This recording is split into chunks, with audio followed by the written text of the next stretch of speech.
Olá, meu nome é Matheus Eduirtes e hoje apresentaremos o trabalho sobre o problema dos jarros d'água da disciplina de Inteligência Artificial DCC 014, da professora Luciana Conceição Dias Campos, da Universidade Federal de Juiz de Fora. O problema dos jarros d'água é um dos problemas mais populares de inteligência artificial. Nele, existem dois jarros que possuem capacidades respectivas de 5 e 3 litros, mas sem nenhuma marcação. O objetivo é que o jarro de maior capacidade tenha no final da busca exatamente 1 litro como estado final. E uma observação é que os jarros começam sempre vazios e não podem ser enchidos além de sua capacidade. As regras desse problema estão relacionadas a encher, esvaziar e mover a água dos jarros, sendo que R1 e R2 são encher os jarros A e B, respectivamente. R3 e R4, esvaziar totalmente o jarro A e B, respectivamente. R5 e R6 são de mover a água de um jarro para o outro, em que deve ser respeitada a restrição de que um jarro não pode obter mais água do que ele tem de capacidade. Como ordem de escolha, temos que a escolha será o tempo de execução informado pelo usuário, como input do usuário.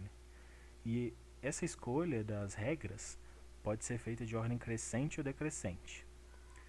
O algoritmo também segue a mesma ideia e nós temos também uma observação de que para visualizar a árvore gerada pelo programa, que será mostrado logo a seguir, é necessário que antes o usuário faça a instalação de um pacote do Python chamado graphviz, que deve se executar o comando sudo apt install graphviz em qualquer terminal. Agora faremos uma descrição geral dos códigos criados para resolver o problema dos jarros d'água, gerando árvores de busca. Nas linhas 1 e 2, temos a importação dos principais pacotes utilizados para a execução do código. Na linha 5 em diante, temos a definição do método choiceAlgorithm, que é responsável por obter do usuário uma entrada relativa a qual busca ele quer fazer para o problema dos jarros d'água. No método seguinte, da linha 15, o usuário escolhe qual é a ordem dos nós que ele vai usar na árvore de busca, se é ordem crescente ou decrescente. Já na função main da linha 29, é feito o instanciamento de todas essas variáveis e todos esses métodos e o print do algoritmo e dos resultados do mesmo. Na função openGraph, é feita a abertura do grafo logo após a execução do algoritmo. Eu vou explicar a estrutura básica que foi construída para resolver o problema dos baldes que a gente está abordando aqui.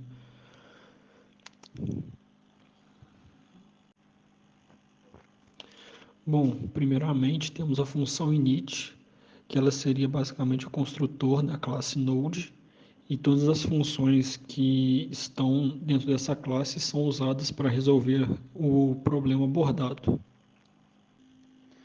Bom, nós temos as funções de encher os baldes, de esvaziar os baldes e de transportar a água do A para o B e do B para o A. Bom, basicamente as funções de enchimento dos baldes A e B, onde é passada uma lista e nela é adicionado os nós aplicando as operações ditas acima. Bom, também temos as funções de esvaziar o balde A e o balde B, onde é feita a mesma lógica, adicionando o balde aplicando a regra que está descrita acima. Também temos as regras de pôr do A para o B e do B para o A. Nessa é um pouco mais complicado, tendo em vista que não se pode ultrapassar o limite máximo dos baldes. Também temos a função de aplicar os operadores e nela é criada em Python seria uma lista e em outras linguagens seria um vetor nas possibilidades dado o estado atual que o nó se encontra. Nós também temos uma função para escrever no arquivo de saída a solução do subgrafo encontrado e também temos uma função para reordenar a lista de ordem, para que a ordem aplicada seja ascendente ou descendente. Bom, então para falar um pouquinho mais sobre os métodos de busca, nesse trabalho a gente vai abordar 3 deles, né? No caso, não informados, que é o método de busca em largura, o método de busca em profundidade e a busca backtracking. Inicialmente a gente vai trazer mais detalhes, as características do busca em largura e posteriormente a gente vai detalhar os outros dois. Então, o método de busca em largura, né, como a gente pode ver nessa imagem, a gente visita todos os nós de um determinado nível, gerando todos os filhos possíveis no nível posterior, né? Então, a gente usa essa lógica justamente para ir preenchendo a nossa árvore. Aí, no caso, a gente usa, né, utilizou a abordagem de fila para poder fazer essa manipulação e conseguir construir o algoritmo como a gente vai ver nos códigos. Então, para ter certeza, né, da assertividade do nosso código, né, do nosso programa, a gente fez, né, o que a gente chamou de diagrama aqui, que basicamente é a árvore que a gente gera, né, usando essa busca. A gente observa aqui, né, no caso, a gente colocou a ordenação das regras, né, que a primeira regra é encher A, encher B, esvaziar A, esvaziar B, e transferir o conteúdo de A para B e de B para A. Essa primeira abordagem desse primeiro diagrama, a gente faz utilizando, né, a lógica da ordem crescente. No canto direito também tem os estados, né? Então, basicamente, a gente começa no estado 0 com a capacidade do jarro A 0 e a capacidade do jarro B 0, né? Eles começam vazios. E aí a gente passa, né, para o próximo nível, explorando todos os possíveis filhos desse estado 0, aplicando tanto R1 quanto R2, que são as duas regras possíveis. Então, aplicando R1 em 00, a gente fica com 5, 0, né? Gerando o estado 1.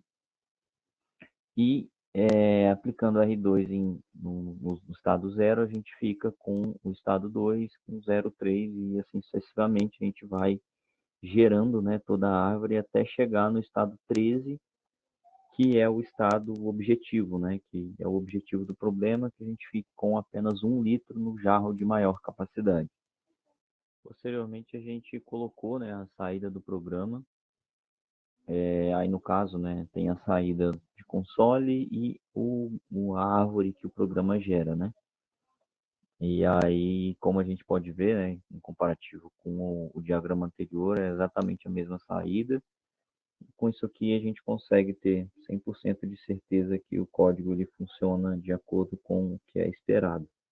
Bom, então, para contemplar a outra possibilidade de execução também, né, que é o caso do usuário escolher a ordem de aplicação das regras como ordem decrescente, a gente fez também, né, para conferir a assertividade do programa, nesse caso, a gente montou a árvore, né, manualmente, colocou a representação de todos os estados abertos, fechados, os estados atuais, enfim, fez o mesmo procedimento, né, do que na abordagem anterior, né, no caso das regras crescentes. E aí a gente fez o comparativo com a saída do programa.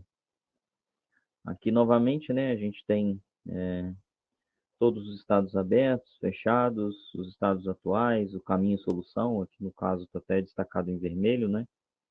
E aí, com esses detalhes, a gente conseguiu confirmar que também nessa abordagem, né, no caso de aplicação na ordem decrescente, a gente consegue fazer com que o programa funcione adequadamente. Então, depois que a gente tem lá na main, perguntando ao usuário qual algoritmo que ele quer executar e a ordenação que ele quer, um dos possíveis algoritmo que ele pode escolher é o de busca em largura. Todos esses algoritmos são extremamente semelhantes. O que muda nele é o coração, que é a estrutura de dados básica dele, que vai reger a forma que a gente acessa os nossos nós estados lá. Nesse caso que a gente precisa de busca em largura, é um estado que o primeiro a entrar seja o primeiro a sair. Isso a gente consegue com uma fila. Então, a primeira coisa que a gente faz é justamente criar essa fila. Na linha 8, então, a gente cria ela, na linha seguinte a gente appende ela o estado inicial, que todo algoritmo estudado começa com o estado inicial, que nesse caso é o 00. Em seguida, a gente cria 4 listas auxiliares para simular o que a gente viu na sala de aula e para o nosso estudo. A gente cria os visitados, fechados, abertos e os atuais. O aberto começa com o estado inicial, que é de fato o caso, o 00 está aberto. A gente ainda precisa gerar os filhos dele. Os atuais, a gente pode falar que é uma lista ordenada, que então o índice 0 é o primeiro elemento que foi visitado, aí o índice seguinte é o segundo e assim por diante. Falar de uma vez que a fila, o que ela vai ter? Vai ter todos os caminhos que a gente está percorrendo paralelo. Então vai ter uma lista que é um caminho, aí um outro segundo possível caminho é uma segunda lista e vai assim por diante. Então a gente na linha 95, a gente começa de fato a execução do programa, do algoritmo. A gente pega, como é uma fila, a gente pega justamente o primeiro a entrar nessa fila, aí coloca nessa variável path, que a gente vai estar trabalhando nela atualmente, que a gente precisa, né, tem vários caminhos, né, que eu falei, e agora a gente vai trabalhar com o primeiro a entrar na fila. A gente tira o estado do aberto, que agora a gente vai gerar os filhos dele, então ele vai deixar de ser aberto. Aí a gente pega o último estado do caminho nosso, que a gente está trabalhando nesse momento, aí a gente coloca dentro do Node, na linha 98. Na linha seguinte, a gente pega justamente o valor que a gente tem dentro desse estado, que a gente acabou de pegar, que é o último do caminho atual, e coloca o estado dentro da lista de atuais.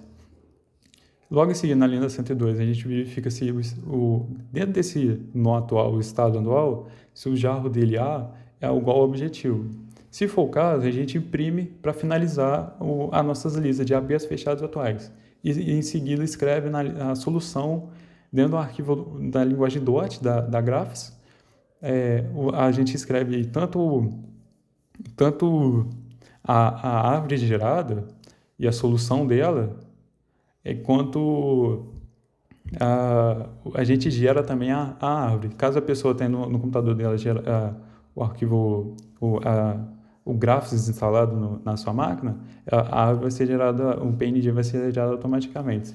Aí, se for o caso, vai continuar, na linha 108 vai retornar o PF, vai finalizar o algoritmo, mas se não for o caso, vai para a linha 109. Na linha 109 é o nosso else, caso o jarro A não seja igual ao nosso objetivo. Então, a gente tem que fazer?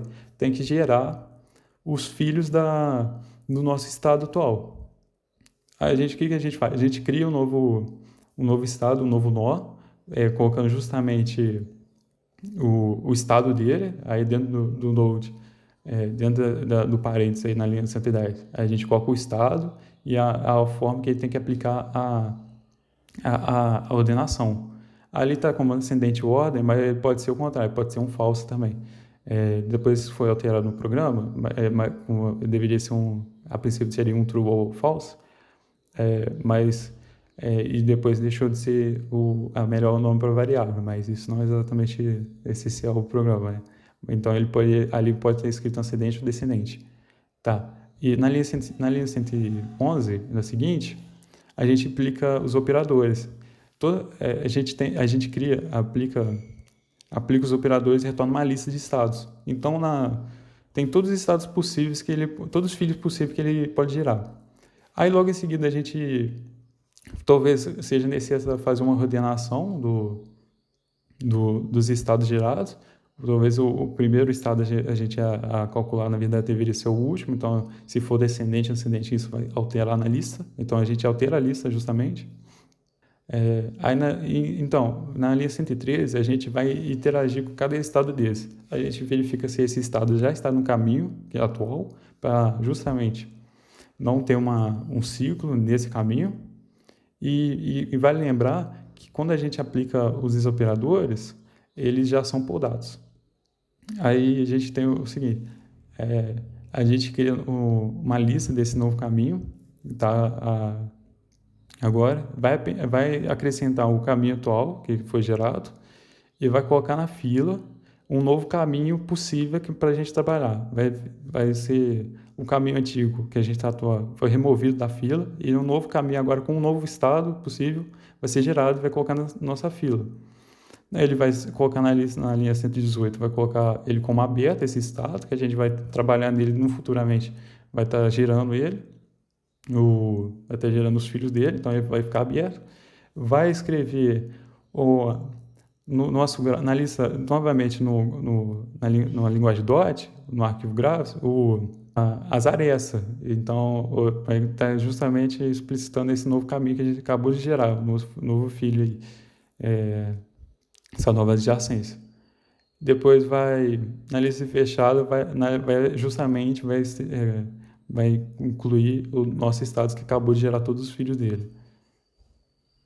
Bom, agora a gente vai falar sobre a busca em profundidade, que é muito semelhante com a busca em largura, né? Mas, como o próprio nome já indica, agora a gente vai fazer uma busca em profundidade na árvore, ao invés de ser uma busca somente em largura. E, né, inicialmente a gente destaca, né, que essa busca ela explora sempre o último filho gerado. E também explora todos os nós de um caminho até ir para o próximo, né? A gente vai ver isso melhor a seguir. E por último, né, uma diferença que deve ser destacada é que na lista de abertos, agora a gente utiliza uma pilha, ao invés de uma fila que era utilizada na busca em largura. E isso faz uma diferença grande. A gente vai notar melhor na solução que a gente vai gerar daqui a pouco. Então, passando para o próximo slide, a gente tem aqui o primeiro caso, né, já desse nosso problema usado no nosso trabalho, né, que é o problema dos jarros d'água. A gente tem à esquerda uma representação, né, de uma solução de uma árvore gerada, utilizando a busca em profundidade para esse problema, que está correta, né, uma solução correta e que o nosso algoritmo deve atingir. Então, é o nosso, como se nós podemos dizer que é um gabarito, né? A gente deseja encontrar essa solução a partir do nosso algoritmo. A gente vê também, né, que essa solução já tem a fila de abertos, fechados e os nós atuais, né, no caso. E também tem representado as regras que foram utilizadas a cada passo, né? Lembrando que nesse caso, né, nesse slide, a gente está utilizando a ordem crescente, né, dessas regras. Beleza, então à esquerda a gente tem a solução correta, esperada, e à direita a gente já tem a saída gerada pelo nosso algoritmo. E a gente vê que é exatamente a resposta correta. Então, o nosso algoritmo conseguiu fazer essa busca em profundidade corretamente. Ainda um pouco mais à direita, a gente ainda vê a saída gerada com os detalhes, né, pelo nosso algoritmo, com a fila de abertos, de fechados, os nós atuais e o conjunto de solução. Então, a gente vê que está exatamente igual ao que a gente esperava. No próximo slide, a gente tem um detalhe, né, dessa nossa solução gerada pelo algoritmo, né, com a mesma imagem, com o conjunto de solução, as filas, né, que já foram comentadas. E um elemento novo aqui nesse slide é justamente o trecho do código que mostra o conjunto de regras que foram aplicadas. Então, a gente tem aqui a primeira regra de encher o jarro A, a segunda regra, encher o jarro B, a terceira regra, esvaziar o jarro A, a quarta regra, esvaziar o jarro B, a quinta regra, passar o conteúdo do jarro A para o B, e a sexta e última regra, passar o conteúdo do jarro B para o jarro A.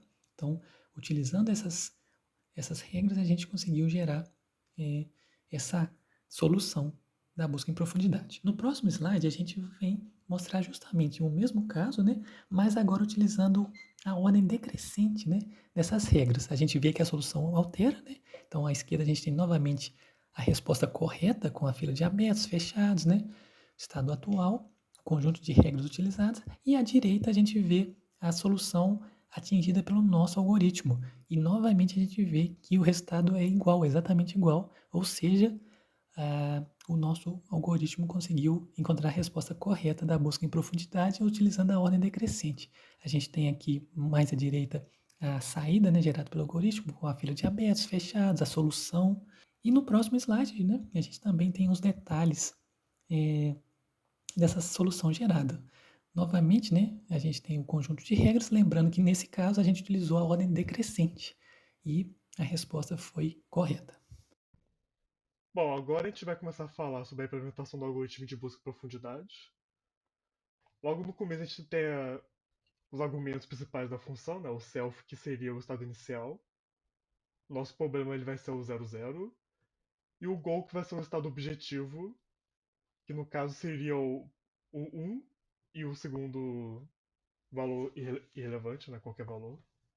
Logo embaixo a gente vai ter as listas principais que vai ser usado no algoritmo. O stack seria a pilha auxiliar, que vai ser bastante usada, inclusive. Visited são os nós visitados, o close são os nós fechados, que vai ser usado na resposta. O open e o current é a mesma coisa, né? O open são a lista de abertos, o current é a lista de nós, listas de estados atuais, né? Em ordem.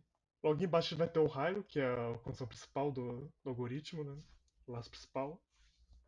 Que enquanto a pilha de auxiliar não estiver vazia, o algoritmo vai ser executado. Logo embaixo vai ter o path, que é o caminho da raiz até o nó final. O open ele vai perder o elemento do topo, mesma coisa pro path, que vai receber o auxiliar menos elemento do topo.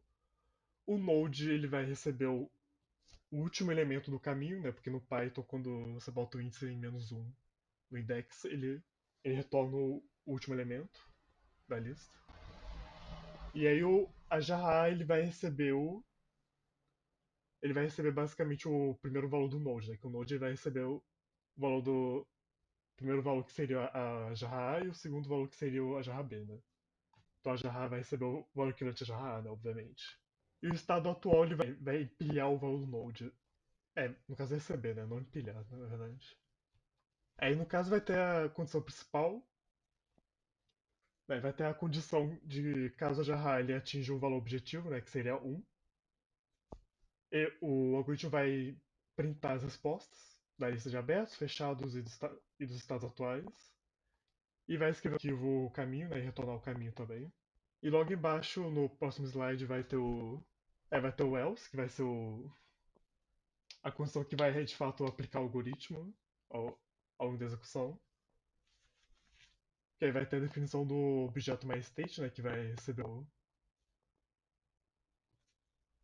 que aí vai basicamente receber o objeto node, com a definição do nó, com os argumentos nó e com o critério de escolha, self e ascend order. Vai ter a lista de lista OP, e que vai ser aplicado, né, os critérios de transição, né? E aí depois vai aplicar, né, o método de apply reorder rules, que foi definido já anteriormente, né, explicado. E aí dentro do próximo laço ele vai basicamente jogar, né, as respostas no new path, depois na pilha auxiliar, no lista de abertos e aí no final ele vai voltar no início, né, do raio, no slide de cima. E aí vai rodar o ritmo até a jarra receber o valor destino ou não ter solução também, né, que é uma possibilidade. Bom, falar um pouquinho aqui do algoritmo de backtracking. O nosso critério de escolha aqui vai permitir duas ordens, né, baseado nas nossas regras que a gente tem de R1 a R6. Então a gente pode ter a ordem crescente ou decrescente aqui, em que ele vai priorizar R1, depois R2 e assim sucessivamente. Ou começando pelo R6, né, e diminuindo R6, R5, assim sucessivamente. A gente vai ter uma regra de transição para cada estado atual, em que os vértices folha vão ser ou o estado final, né, a solução, ou se não um estado de impasse, e aí nesse caso ele vai fazer o backtracking e prosseguir para o próximo nó, usando a próxima regra. E esse algoritmo ele permite implementação iterativa ou recursiva, né? A gente tem essas duas formas de implementar. Falando um pouco agora aqui sobre a aplicação do algoritmo no nosso problema, a gente começaria aqui no nó de D0, né, que é a raiz, em que os dois jarros estão vazios. Se a gente começar usando a ordem crescente, ele primeiro vai usar o R1 e ele vai encher o primeiro nó.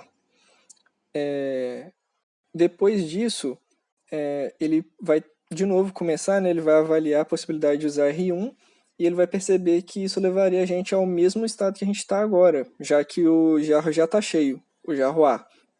Então ele vai usar o R2 e vai encher o jarro B. A gente vai ficar com 5 no nó A e 3 no nó B. E 3 no jarro B, perdão. Depois disso ele vai avaliar novamente R1 e R2 e ele vai ver que nenhuma dessas duas possibilidades vai fazer sentido porque os jarros já estão cheios. Aí ele vai usar o R3, que é esvaziar o nó A. A gente vai ficar com 0 e 3. Depois disso, ele vai avaliar R1 e R2, só que ele vai ver que ambas essas regras vão levar a gente para nós que já estão na nossa lista de nós visitados. Então ele não vai usar nem R1 nem R2. Ele não vai usar R3 porque o nó A, o jarro A já está vazio. Ele não vai usar R4 porque, de novo, a gente vai cair num estado que já está nos nossos nós visitados. A mesma coisa para R5, né? R5 ele derramaria de A para B, mas A está vazio, então ele vai acabar usando R6, que é enviar do nó B para o nó A. Então a gente vai chegar no nosso quarto, né, no nosso nó de D4, em que eu vou ter 3 no nó A e 0 no B. Aí novamente ele vai avaliar o R1 e ele vai ver que isso levaria ele para um estado que a gente já tem também. Então ele vai usar o R2, que é encher o jarro B. Ele vai ficar com 3 e 3 nos jarros A e B. Depois disso, ele vai ficar numa situação parecida com a que já teve antes, em que ele vai avaliar as regras de 1 até 5 e todas elas também já vão estar nos nossos nós visitados e ele vai usar o R6. Depois disso, ele vai usar o R3, vai encher ele vai esvaziar o nó A e depois disso, mais uma vez, ele vai avaliar dos nós 1 até 5 e vai ver que todas elas também já estão na lista de nós visitados. E aí a gente chega aqui no resultado final, que é 1 no jarro A e 0 no jarro B. Então a gente tem aqui a saída com com esse caminho que ele percorreu, e depois a gente tem aqui também o exemplo da ordem crescente, que é análogo, não vou passar por ele aqui de novo para não tomar muito tempo, mas é análogo, só que com a diferença de que ele vai priorizar o R6 e depois vai descendo, né? Então, em vez de ele começar pelo R1, ele vai começar pelo R6. Bom, eu vou explicar um pouco sobre como nós implementamos o backtracking.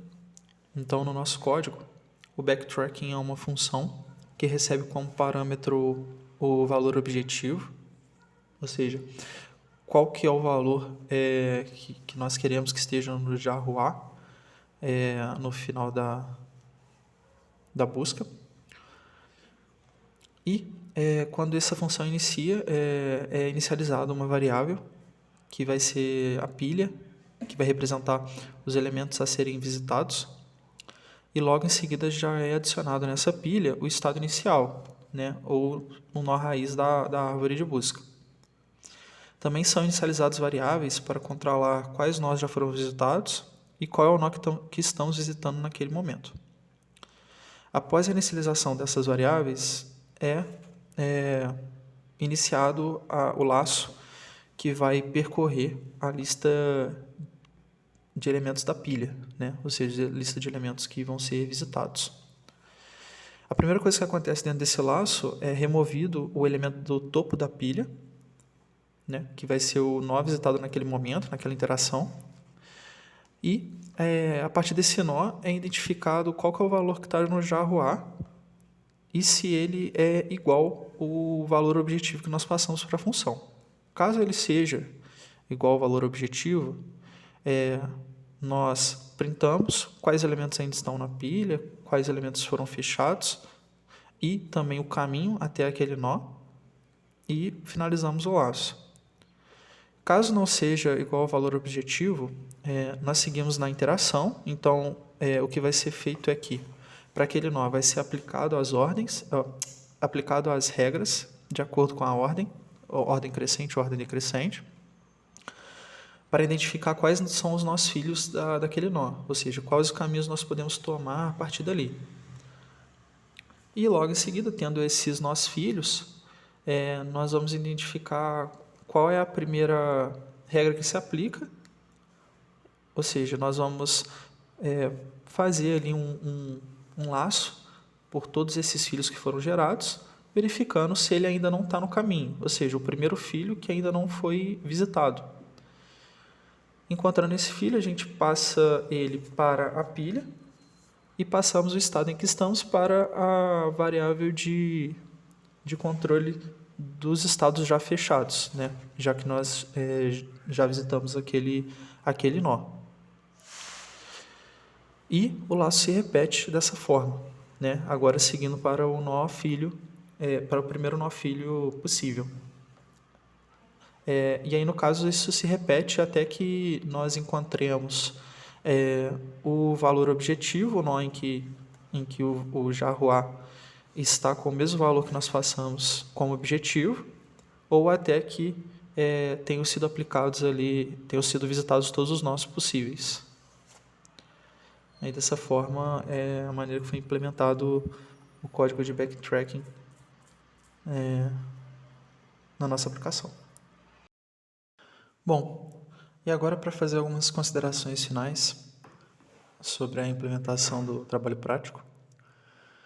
Através da implementação dos 3 métodos de busca não informados, no caso, um algoritmo de backtracking, busca em profundidade e busca em largura, nós podemos perceber algumas diferenças em cada um deles em relação ao desempenho do algoritmo, no caso, o tempo que ele demora para encontrar a solução, e o tamanho do caminho-solução em cada um deles, ou seja, a quantidade de nós que nós temos que visitar entre o nó raiz e o nó final, né? Estado objetivo. Para os 3 algoritmos, a ordem de aplicação das regras influenciou no resultado.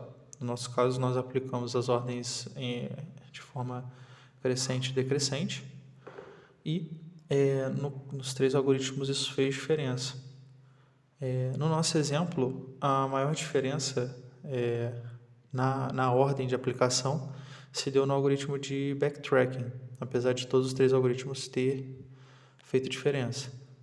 Porém, no algoritmo de backtracking, quando era aplicado na ordem decrescente, o número de nós visitados e, consequentemente, o caminho entre o nó raiz e o nó objetivo aumentou consideravelmente.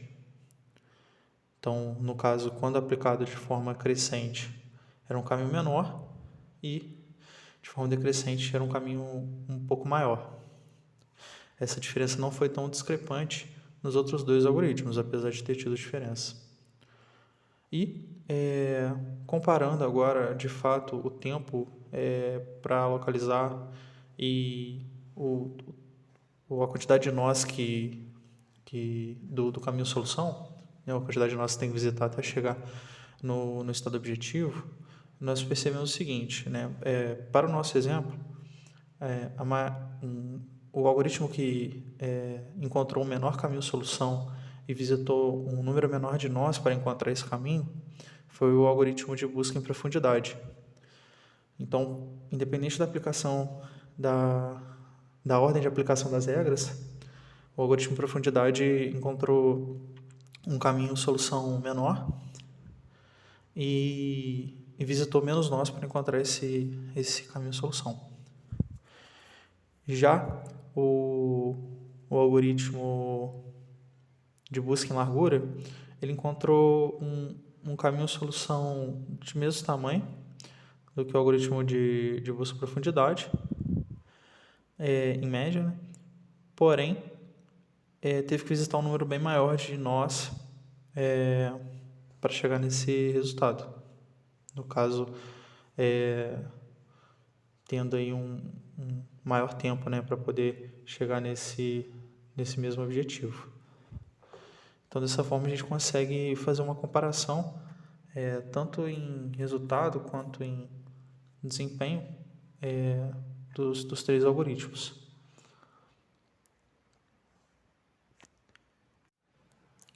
E assim eu finalizo as considerações finais. E para finalizar, aqui estão nossas referências. Obrigado.